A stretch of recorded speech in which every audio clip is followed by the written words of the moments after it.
docteur Yao Sylvain Nguessan, en tout cas, fait un effort, un peu culpé. Je précise que dans le cadre du comité scientifique, sans relâche, ça fait une semaine, il se couche un peu après minuit pour se réveiller déjà à 5 heures pour le même boulot. Docteur, vous avez la parole.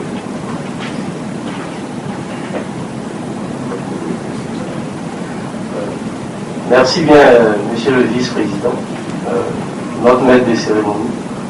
Il faut dire qu'en tant que président du comité scientifique, l'objectif de ces exposés, en réalité, c'est de baliser.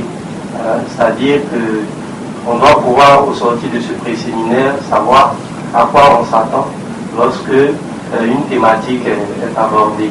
C'est aussi l'occasion pour nous, quand nous rencontrons les personnes ressources, de leur dire ce qu'on attend d'elles. Voilà.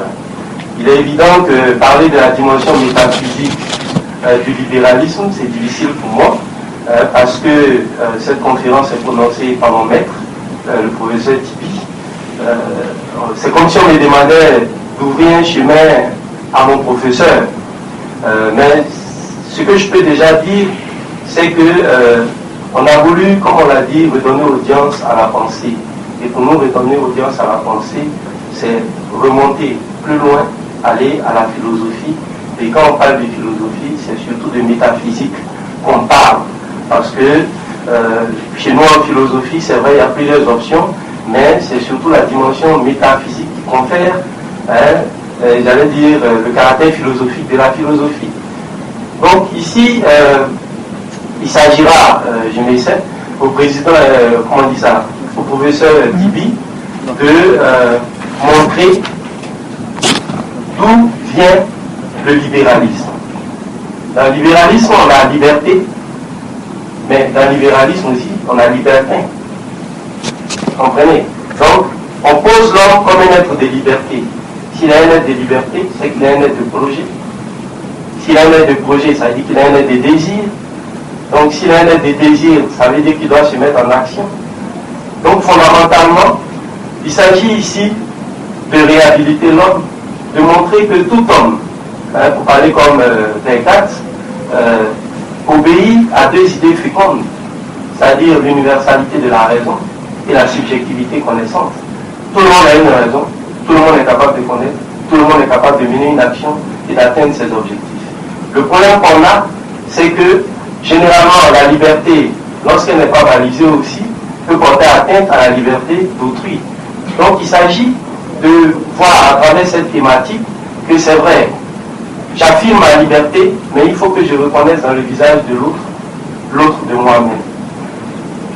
Je souhaiterais être assez bref, parce que les grands maîtres vont parler.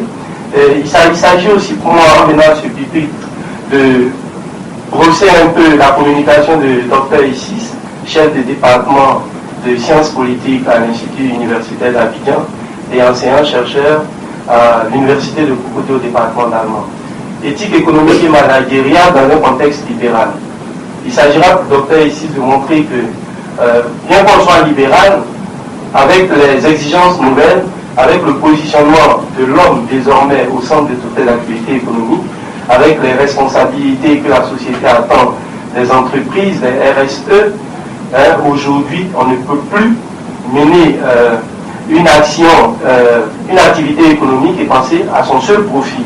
Il faut que la communauté entière tire un profit de l'action qu'elle mène, même si le principal bénéficiaire c'est vous. Ensuite, il s'agira pour Dr Issis de parler aussi de l'éthique managériale, parce que c'est contextuel. Aujourd'hui, on parle de rattrapage. Je pense que c'est important. C'est important d'en parler. Dans un contexte libéral, quelle est la valeur qu'on priorise? Est-ce l'écoute? Est-ce la compétence? Les juifs disent généralement, à compétence égale, je choisis mon frère. C'est ce que les juifs disent.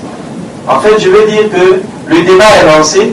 Ça sera une belle occasion de poser ces questions et ça sera une belle occasion aussi à Dr Issis de montrer les fondamentaux d'une éthique managériale.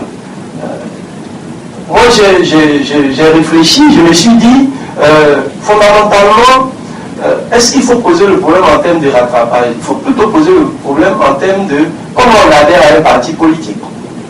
Je pense qu'il faut mener la réflexion à ce niveau. Parce que si on adhère à un parti politique sur la base ethnique, il est évident que le corps dans lequel on va recruter les personnes qu'on va nommer, avec lesquelles on va travailler, font partie fondamentalement de notre groupe ethnique. Sont-elles compétentes? Ne le sont-elles pas? Je pense que la réflexion mérite d'être menée. Je voulais m'arrêter là et vraiment merci beaucoup. On souhaite